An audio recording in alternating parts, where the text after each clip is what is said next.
with a special emphasis on degree apprenticeships. I think the latter might be said to be a sort of unintended success story of the apprenticeship levy. Now, obviously, there are many other problems with the levy, which we can perhaps touch on later, along with the sharp decline in apprenticeships provided by SMEs. But nonetheless, degree apprenticeships should be celebrated.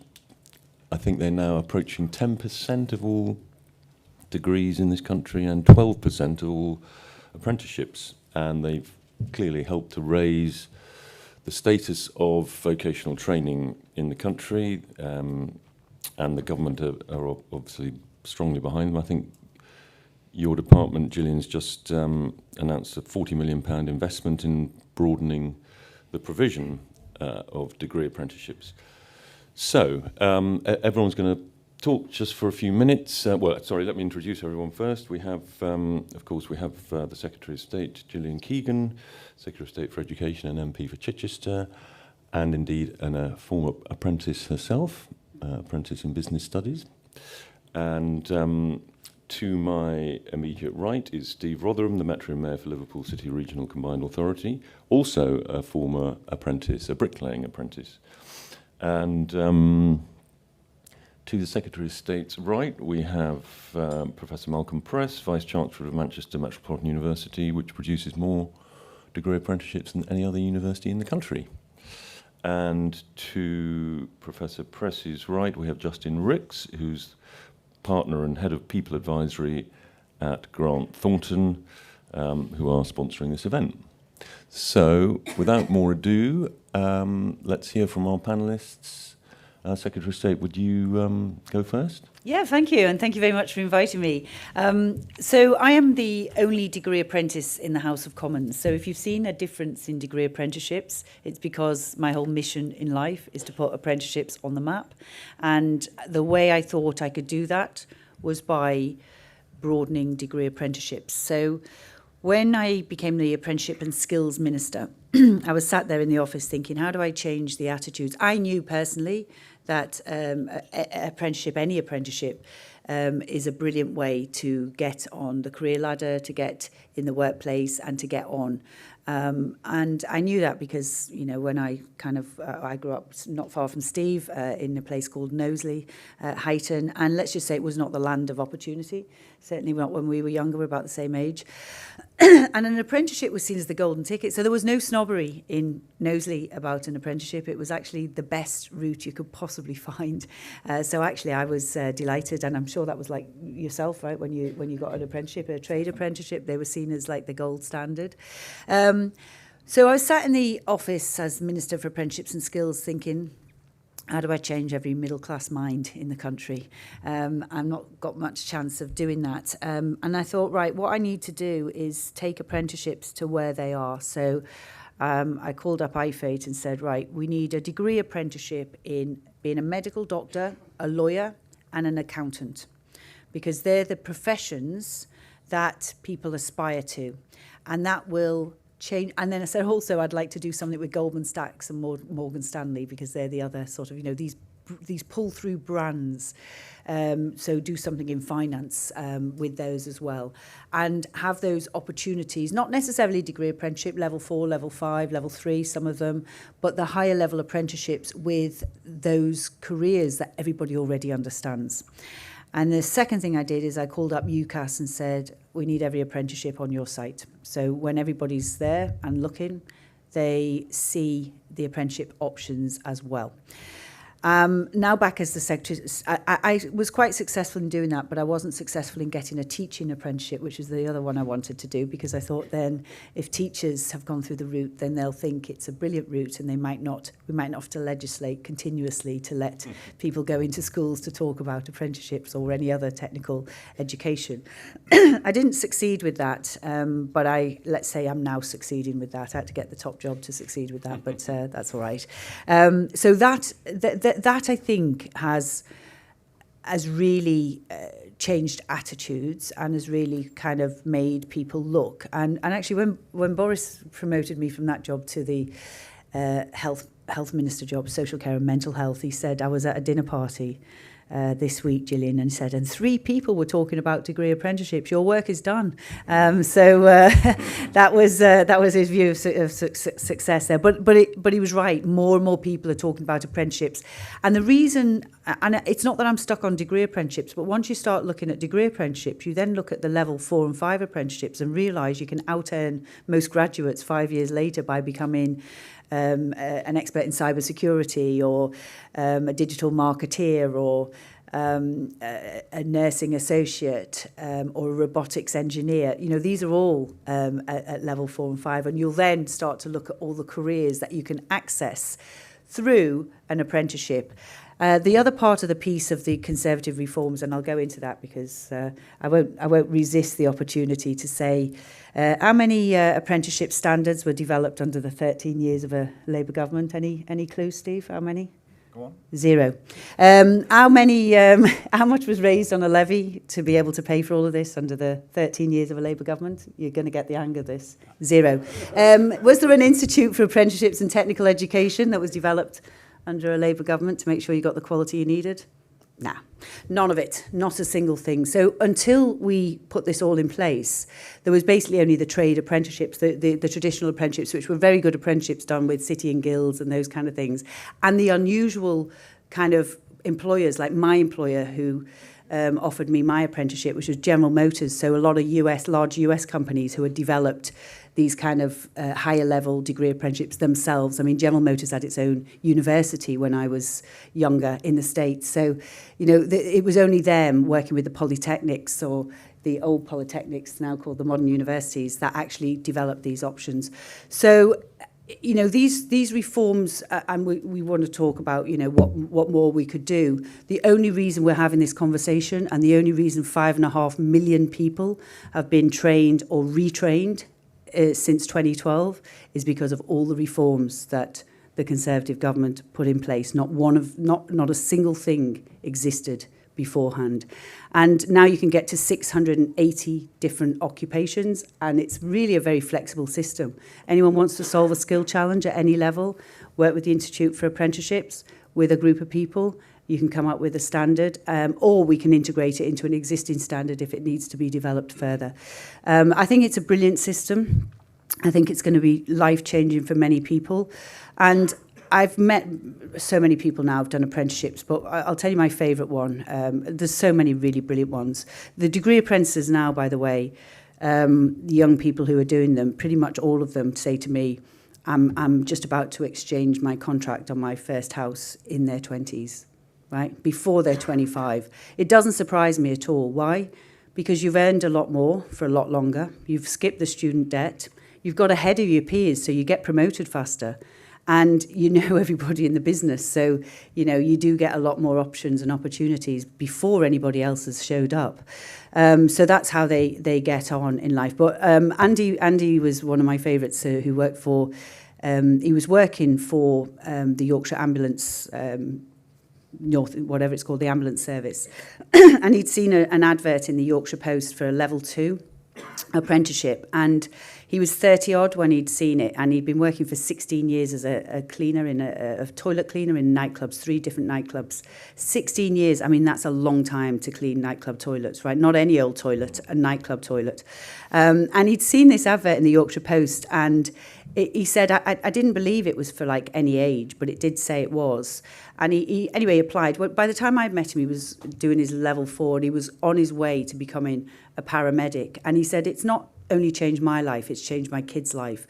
He said, I go out of my door now with a uniform on. Everybody sees me differently. I'm being trained. I didn't pass my GCSEs, but I now know I can do it because I've now passed some.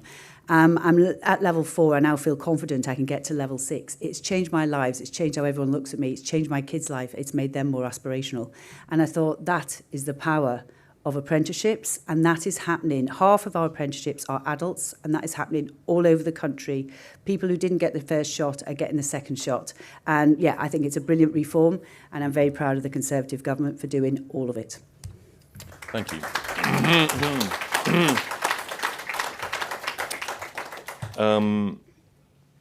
I'll give you a right to reply a bit later, but let's go first to Professor Press. Thank you very much, and thank you, Minister, for those words. So, Manchester Metropolitan University, we're one of the largest universities in the country. We've got 41,000 students, and 2,500 of those are degree apprentices. And we've been running these since 2015, and numbers have been growing year on year. I think it's a wonderful opportunity for people to earn and learn simultaneously. They don't suit everybody because you have to have some idea of what sort of career you want to go into. And I think that's probably one of the three constraints. I'm not going to repeat all the great things that Gillian said, but that's one of the three constraints. They don't suit everybody. The second constraint, I think, is that there are probably not enough employer opportunities at the moment. I don't think we invest as much in them as in training and development of people as we should as a country. And the third is, I think, part of the change journey. I mean, I sit on the board of IFATE and also UCAS, actually, so I'm familiar with the changes that the Minister has driven. But I think the whole issue about information, advice and guidance to teachers, parents, carers and young people, we're on a journey.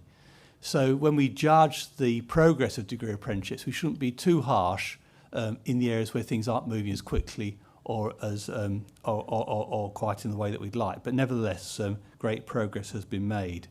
For me, the most important thing is to go back to the evidence. And if we look at our apprentices at Manchester Metropolitan, 4/5 of them get at least one pay rise during the course of their apprenticeships, and 2/3 of them are promoted to more senior roles during the course of their apprenticeships. Degree apprenticeships are a great lever of social mobility. We have large numbers of people from deprived areas. 1/3 of our student apprentices come from deprived areas. 40% are from black, Asian and minority ethnic backgrounds. And on our technical apprenticeships, 1/3 are women, which compares to about 11% if you look at computer science as a degree. So there's plenty of things, I think, to commend degree apprenticeships. If I had two asks, it will be that we make the bureaucracy, we lighten the bureaucracy around offering apprenticeships, particularly for SMEs who find it difficult. And I think we've got to find a way of encouraging employers to invest even more in development of young people. Because if we don't do that, we're going to reach the point where we have to think about how we maintain quality thresholds whilst the unit of resource is constant or diminishing. So I think there are some challenges, but it's a wonderful system. It's early days. We need to give it a chance, but I think they're very, very positive signs that it's working well. So I can say more, but I'll pause there, I think. Yeah, okay. Thanks very much, Professor. Justin, you go next, and then Steve, you can... Yeah, thank you. So, hello, everyone. Good morning. Justin Ricks, as he said, partner at Grant Thornton. For those that haven't come across Grant Thornton, we're a large professional services firm, audit, tax and advisory, both in the UK and throughout the rest of the world. And my particular bit of that business, people advisory, is pretty much as it says on the tin. Me and my team work with our clients across all aspects, supporting all aspects of the people agenda for our clients. And I guess for the purposes of this discussion, the bit of that which is the most relevant is around talent and skills. But before I talk about what we do with the clients, I'd just like to touch on where we are as a firm on apprenticeships, because we're a really big proponent of apprentices. We have something like 900 apprentices at any one point in our organisation, which is touching on about 20% of our workforce in the UK. A very large proportion of those are our trainees, so a lot of school leavers and graduates. But we also use apprenticeships to upskill and develop our people all the way through their career, so right up to director level. People are doing apprenticeships at Grant Thornton.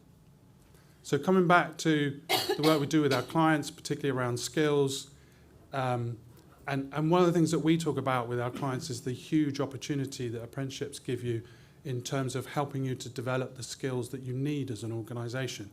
And for example, if we look at those skills gaps, which lots and lots of organisations currently have, so I touched on things like digital, AI, data, sustainability, there is the demand for those skills far outstrips the supply at the moment. So you can use apprenticeships as an employer to help immediately address that skills gap by reskilling or even retraining people within your organisation. And there are some really good apprenticeships standards around those particular skills, so you can start to immediately plug those skills gaps. But you can also then use the apprenticeship to think about your future talent pipeline. So those skills that you're going to need as an organisation that are critical to your organisation in 1 year, 2 year, 5 years down the line, the apprenticeships are really, really a powerful way of helping you to think about how you map that and how you build your skills strategy in those areas. I think the final piece that I just want to say is, we touched on social mobility. As an employer, the apprenticeships are an absolutely fantastic way for you to engage with a much broader, diverse talent pool than people like our organisations, for example, have been able to do traditionally. That's something that we've found has made a very significant difference to our business in terms of that pool of talent that we can attract into our organisation. And I think the same is true for the financial services sector and other sectors as well, using apprenticeships. So I'll pause there as well, if that's okay. Thank you. So, Steve. First of all, Secretary, thanks very much for saying that we're about the same age. Are you younger? Well, I'm 7 years older than you, but He's aged better. to tell you the truth, it's the first Tory cut I've ever agreed with. So. You like Derek Hattons, though, didn't you? Look, if we're talking about degree level apprenticeships, I've always been supportive, right from the get-go, about apprenticeships per se, but especially trying to raise aspirations so that more people choose a degree apprenticeship route rather than necessarily having to go through HE. For some people, university is not the best route. People learn in different styles. And I was one of those. I left school as soon as I possibly could, but I went on later in life to do a master's degree. So it wasn't that I didn't have any talent. It was just that that route was not available to me through university. But for many kids, an apprenticeship route is exactly the right way for them to go. And just to pick up on a few of the points that the Secretary of State made. But, you know, Mark Twain once said there are lies, damn lies and statistics. In regard to where apprenticeships were in 1997 when the Labour government came into power, they were literally decimated. Now, how do I know how bad they were? Because I worked for something called the Learning Skills Council, and it was the body that used to fund apprenticeships. So I know how dire things were, especially in areas like Liverpool and Merseyside, where numbers had literally fallen off a cliff. And you've all got Google, so you can go back and have a look to see whether I'm telling the truth. But I know the figures because my job was about trying to raise those numbers because we wanted to see more young people going into a career in those areas where we knew there were skill shortages. And just while I'm on skill shortages, because it was just mentioned, I think, by Justin, the whole point of the apprenticeship levy was to levy against employers so that we could fill the skill shortage areas in this country. And do you know how we're doing on that, Secretary of State? Brilliant. Zero in regard to, I'm telling you, we are not closing the skill shortage gaps in this country. In fact, they are growing in a number of really significant areas. And in regard to the amount of funding, the quantum may well be growing, but it's not government funding. It's apprenticeship levy. In other words, it's a stealth tax on employers so that we can do the things. Of course it is. Everything's a tax. But it's not the same quantum from national government going into it. It's employers who are paying the levy. And there's been a significant underspend in the levy. Now, in regard to an area like ours with devolution, we can quickly respond to the needs of our area, much more than a monolith in Westminster can do. I think most people agree to that now. And we've said, not just to yourself, but to your 8 predecessors since I've been a Metro Mayor, that we could You wore them all out, Steve. that we could do with having conversations around how we can help the government to deliver its targets. And we will close some of those skills shortage areas, those skills gaps areas, because we've had to do, through your predecessors, skills improvement plans in our areas. So we've gone out to the employer base and said, what sort of skills do you need? They've told us what they are. We've put that all into a document. We've now gone to all of our private training providers, HE sector, who deliver apprenticeships, and FE, and said, how many spaces could you have for each of these areas? So we know what the capacity is. And we know there's an underspend in apprenticeship levy, and we know there's an employer demand. And yet, for whatever reason, the government seems unable to join those dots up so that we could actually get people who are desperate for those apprenticeship opportunities and employers who want those people to be trained, and a quantum of money that's lying there, not doing anything. We could do all of that. So I'd ask the Secretary of State, work with us, tell these people and those who are listening that you will work with metro mayors across the country, and we can start to deliver on the promises that you made originally about skills apprenticeship funding. Okay. Can I just, Well- 'cause I think I need to update Steve because he's a little bit, tiny bit out of date. So 25% of the levy can now be transferred from anywhere to Do you anyone. know it? We're doing it. Yeah. So, and that was John Moores that was because University. that's because I listened to you last time. So 99.6% of the levy is being spent on apprenticeships. Obviously, the levy payers don't spend all of it. Some of it gets transferred to small and medium-sized businesses who don't pay for any training. And then anybody can transfer 25% to anywhere. And I have now devolved even more than that to both Andys, actually, Andy Burnham and Andy Street. So I think, you know, we are sort of looking at where we can build on the LSIPs, which are fantastic work. And I was the Apprenticeship and Skills Minister when that started as well. So it is going in that direction. As long, I don't mind who delivers it, as long as it's delivered and it's really, really, really high quality. Can I intervene in this Liverpudlian civil war? We And get on really, so you noticed. and suggest that, I mean, Steve perhaps has a point about, so degree apprenticeships are a great success, and I'd be interested in your thoughts, Secretary of State, on what the kind of long-term target should be. I mean, do we want 50% of all degrees to be degree apprenticeships? Is it sensible to be thinking along those sorts of lines in the longer term? But I'm looking at the bigger picture. I think a lot of people would agree that in recent years, the government has established a really good framework for the whole training ecology. You established the levy, we got T-levels, we got lifelong learning guarantee, we got boot camps and so on, but there are still huge problems, aren't there? I mean, the school leaver apprenticeships are still almost non-existent. You know, we've seen that fall off in SME apprenticeships.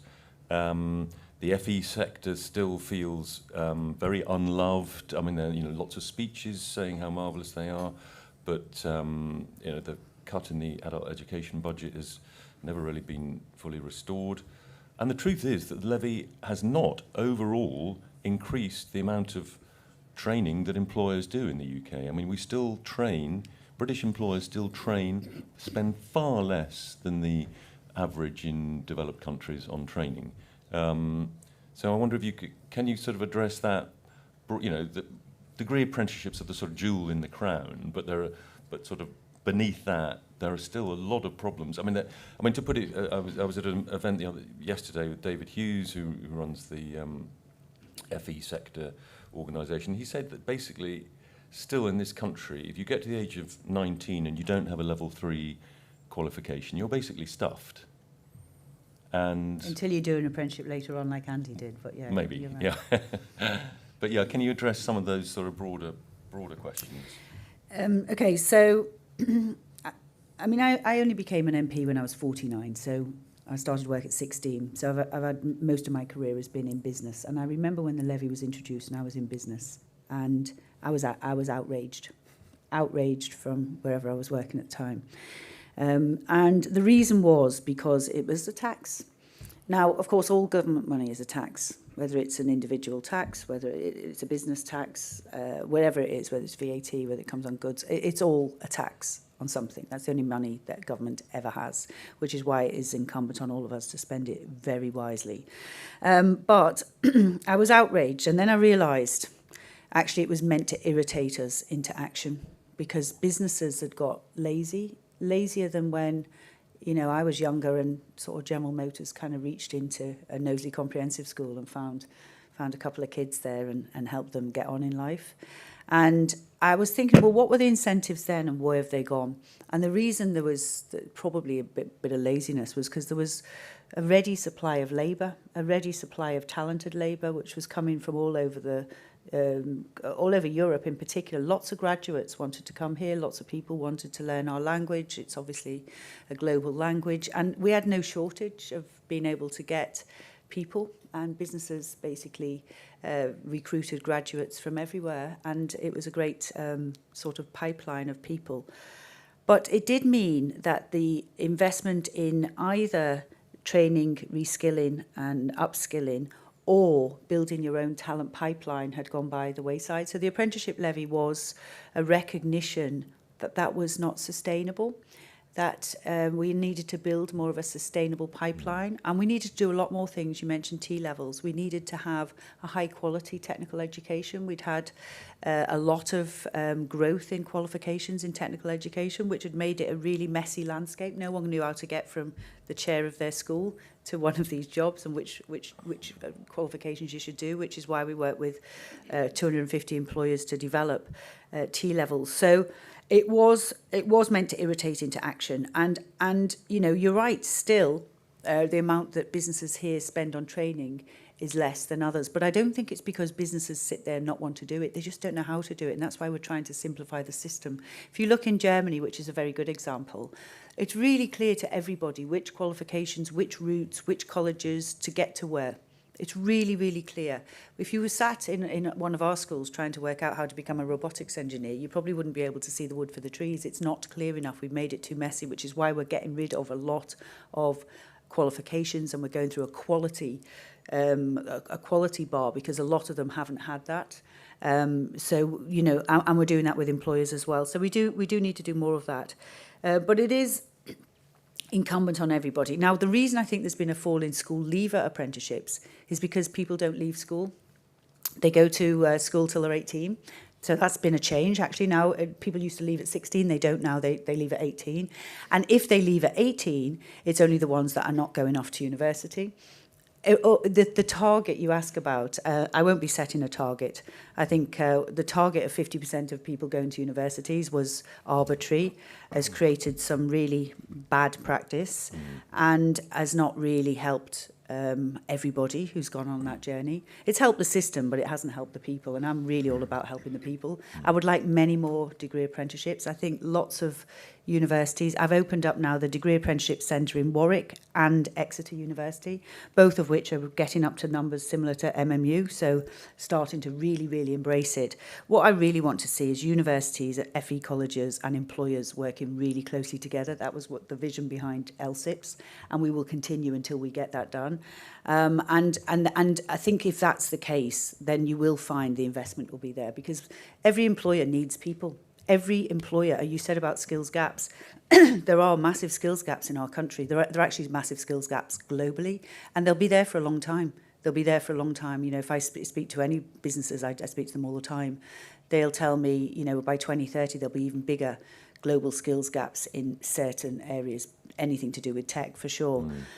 So that is something that, we will have to adapt to, and that will mean us working together to grow our talent. And the last thing I'll leave you with is the levelling up agenda, which I truly believe in, recognises that talent is everywhere and opportunity isn't. And I lived that, and you lived that, Steve, as well.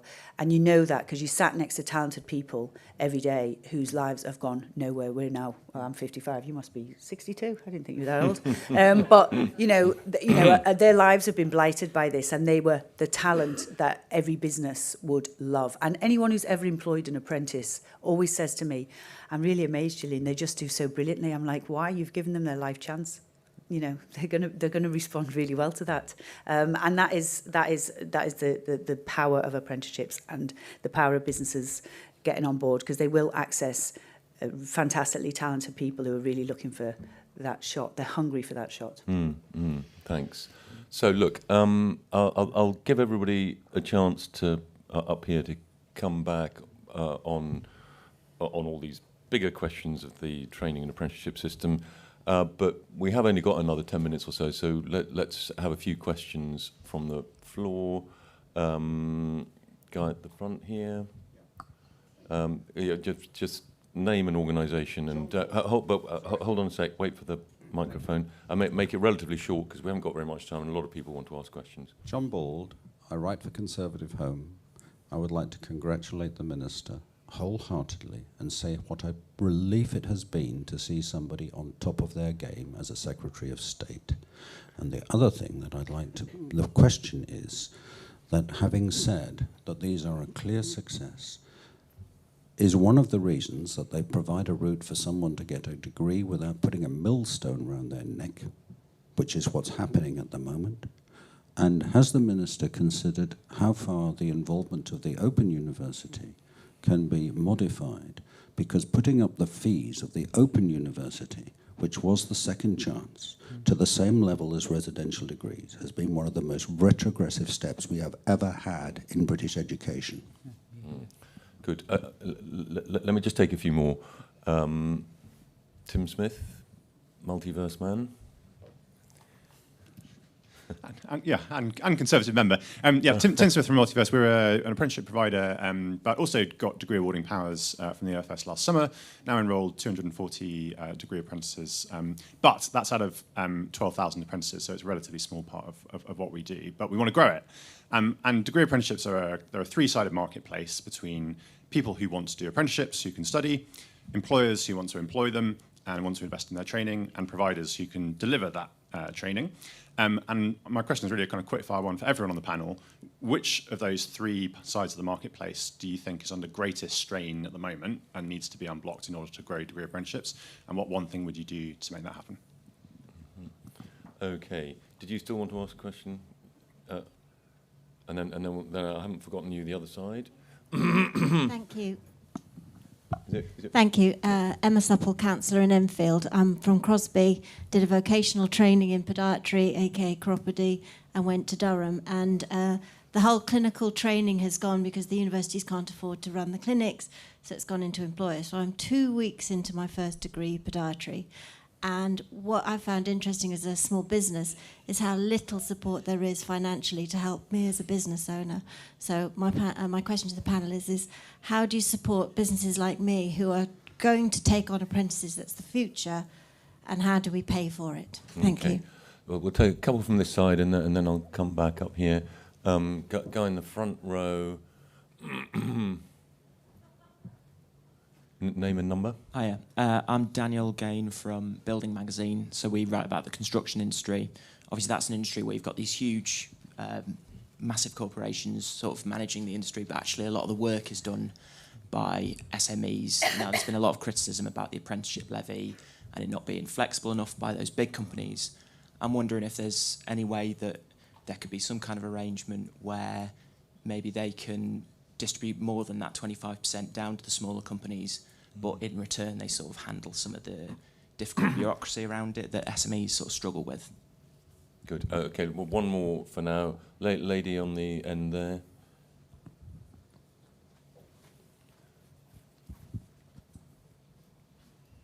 Thank you. Corian Peasgood, President of the Association of Colleges and former plumbing apprentice. White people make up 85.7% of apprenticeship starts, but only 81% of the population. And apprenticeship completion rates for those from a disadvantaged background are lower. So taking the title of this event, how can degree apprenticeships fulfil their potential for all people? Okay, let's give everybody up here a chance to, you don't have to reply to all the questions, but pick on something that you fancy replying to. Let's start with you, Justin, and we'll work down the line. Okay, if I can just fire a couple of quick ones back to Tim at Multiverse. I think that three stakeholders, if you like, around that, I wouldn't say you need to pick on one. I think you need to do all three, because I think from our conversations with clients, and we've engaged with something like 2,500 employers around the apprenticeship levy. There's a massive learning curve for them. So in terms of the value, there's a lot of kind of misunderstanding about how the apprenticeship levy can apply to them. And that's from the very largest organisations right down to SMEs. So there's a lot of education of employers that needs to happen. I think there is demand for, particularly now schools and colleges have started to recognise things like degree apprentices as an alternative to going to university as the kind of stock standard. Same with parents, but also from a provider perspective, and we see this all the time, is an organisation will go through the process of saying, well, okay, this is how we can use our apprenticeship levy to drive our skills agenda, our strategy around this, and then fall over because they can't find the providers. That's not the provider's fault. That's because the system has changed radically, and I think in terms of supporting the providers to be able to provide what the employers actually want that's changing really, really quickly as the needs of employers are kind of being recognised and evolved, and there needs to be, you know, that corresponding support to providers to be able to keep up with that. So I think that all three, so, you know, kind of politicians' answer there, which is not my role on this panel, and I think to the point around construction industry, sorry, I didn't catch on name of the chap at the front here, but I think we've done lots of work with both sectors and large organisations in sectors, including the construction. And I think there is a question about flexibility, but I think there's also, again, another question around education. So what we've done is working with those larger organisations to help them really upskill their supply chain in terms of how can the smaller organisations within their supply chain make better use of the apprenticeship levy, be that through the application of their own levy if they're paying it, or using amounts which can be transferred throughout that supply chain by those larger organisations. So I think there is a question of flexibility, but I think there is also a big education piece for employers around this as well. Malcolm, do you want to chip in? Yeah, great, thank you. So for me, the most important thing that lies at the heart of the changes that Gillian described is that we now have quality at the heart of the system. So there's too much focus on counting numbers. What we should be doing is looking at the quality of what we're providing. And it will take time, but we need to be able to quantify the outcomes of people taking apprenticeships. You know, because over time, it's those data that will really, I think, turn people's heads. And the same also applies to students who are taking straightforward degrees. And I think the university system, whether it's delivering degrees or whether it's delivering degree apprenticeships, we have to see that, the education and the research and the innovation, as the driver for growth. And too many of the arguments around apprenticeships are how to cut the cake. We need to view apprenticeships as a way of actually growing the size of the cake so we can do more as a nation. Personally, I'm against using the apprenticeship levy for everything. Every new plan that you hear for investment says we can take money from the apprenticeship levy to do this, that and the other. There just isn't the money there. 99.something% of it is already spent. And I would be really nervous about unravelling a system that's got off to a great start and is delivering benefits. But let's try and quantify those benefits so we can say to young people, to people who want to retrain, to employers, and to parents and to society, this is the value that apprenticeships can deliver, whether it's a degree or a level 4 or level 5 apprenticeship. These are the benefits that it can deliver, and I think it's not just in terms of earnings, it's in terms of the contribution the individuals make to society as a whole, and the same applies to the university system too, actually. So I could say more, but I think probably I've made the point. Thank you. Yeah, thanks. So do you want to reply to some of the questions? Okay, in terms of OU, I think, first of all, thank you for your kind comments. As you know, not many people say you're doing a good job. I think you are. Thank you. You're doing a good job. You're the only other person who swears as much. Actually, the Archbishop of Canterbury, I found that out. Somebody asked me on the radio, you know, don't you think you should be more like the Archbishop of Canterbury? So I asked him if he swore, and he does. OU, I think LLE is really going to be where we've been working a lot with the OU, and I think that's going to be transformational. In terms of the degree apprenticeship, I am obsessed with degree apprenticeships, but I'm not really only obsessed with degree apprenticeships because I think it's a culture change I'm really obsessed with, both for businesses and for universities and for FE colleges, who basically, when we integrate, you know, most of the apprenticeship training didn't even go to FE colleges. They used to be the natural home, and then they, you know, suddenly didn't do it. So, you know, it's a culture change, so everybody gets on board. Level 4 and level 5 are the missing piece of our country. It's where there's so many, a lot of the skills gaps are, and it's where there's a lot of level 4 and level 5 jobs out-earn graduates years later. Like, you know, they really are high-earning jobs.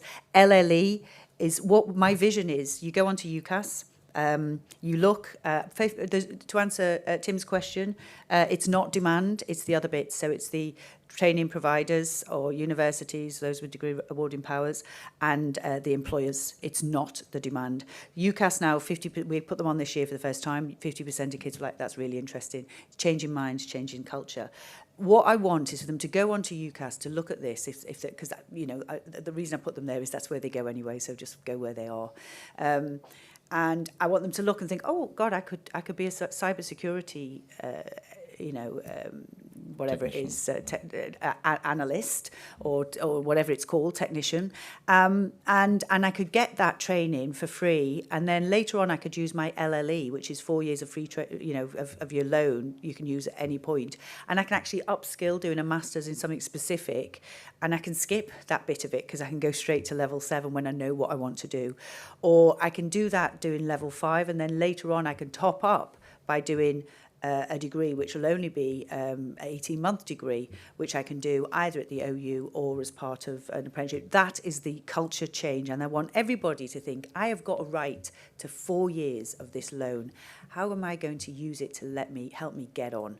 And that's going to be the real culture change. In terms of our system, loads of people now are quite envious of our system because of the quality and the rigour we've put in, and because it's also available to adults. There's only about 4 countries in the world that have an apprenticeship system that's also available to adults. And a lot of people say to me, well, there's a number of things I've fought. The first one was the department wanted to get rid of the degree from degree apprenticeships. When I was the Apprenticeship and Skills Minister, I was like, you do realise I'm the only degree apprentice in the House of Commons. This is so not happening on my watch, like, no way. And I'm really glad I did that. But they also, you know, now people are saying, well, should we have these for adults? Because, you know, should we focus it all on young people? No, that's the beauty of this system. And I really think, you know, it's a really flexible system. SMEs, we are doing a lot to make it less bureaucratic. I've given the department that, you know, it took about 50 steps. I'm like, they're not going to do that, get rid of it. So they are going through a lot to make it really easier, and also to have the agency model that we talked about there.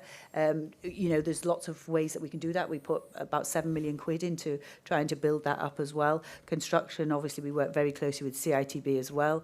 And it's a brilliant employer. And what I love about construction as well is the work they've done on T-levels, because if you want to get the best jobs in construction, the T-levels are the way to do it. And by that, I mean the leadership roles, the quantity surveyors, the planners, etc. Completion rates is my big thing at the moment. Every lost apprenticeship is lost taxpayers' money. And I'm not happy about any taxpayers' money going to waste. So, and it's an opportunity cost for someone else who could have done it. So that's where I'm really focused at the moment. So they're getting better. They were terrible at the beginning because, I mean, you know, companies had 40% of their employees suddenly being apprentices. They weren't apprentices. They were just trying to take advantage of the incentives that were there in terms of pay. So there was misuse of the system. So the reason they shot up and then went back down again is because I got rid of all the crap ones, because the crap ones were not really apprenticeships, right? So we can't have that.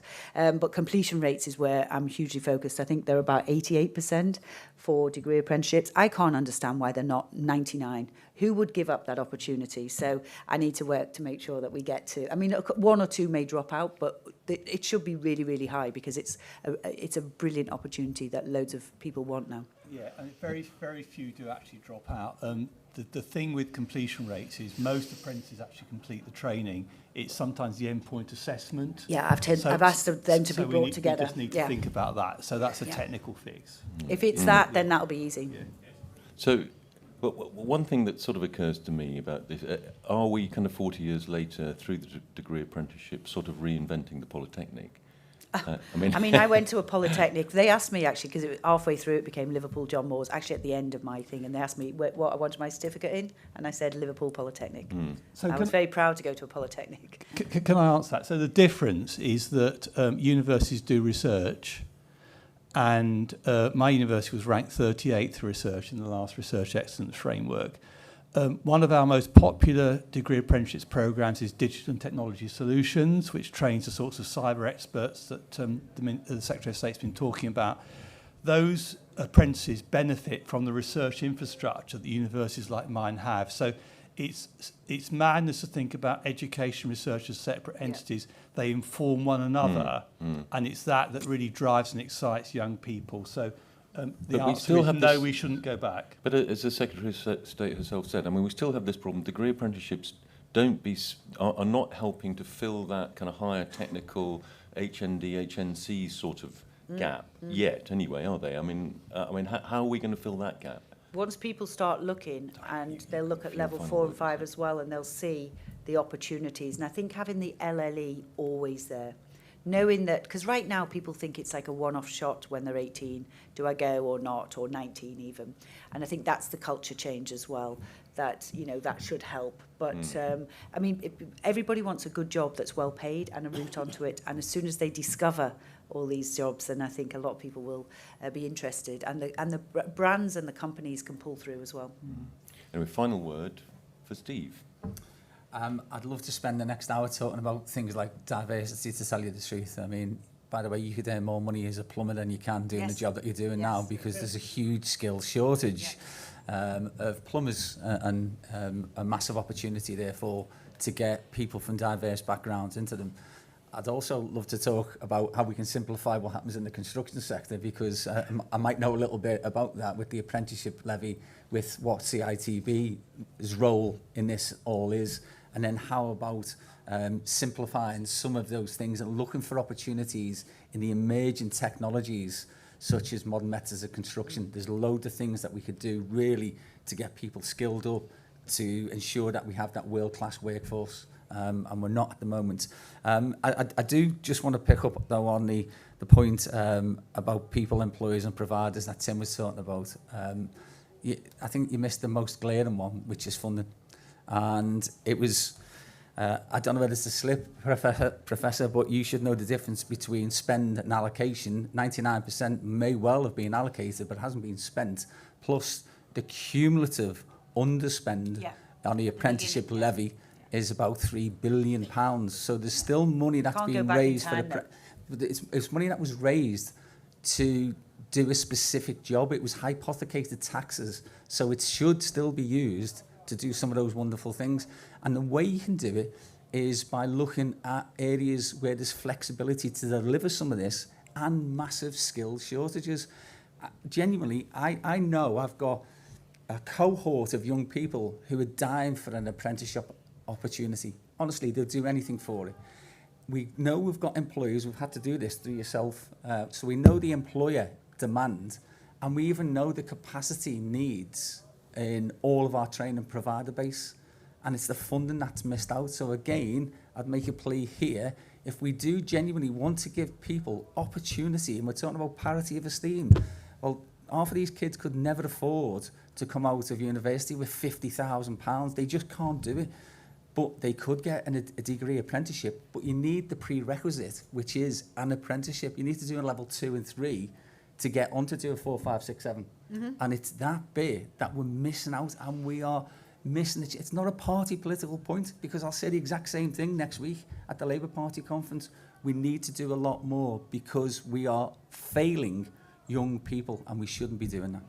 Can I just say on the funding, every year we raise and spend now 2.7 billion every year.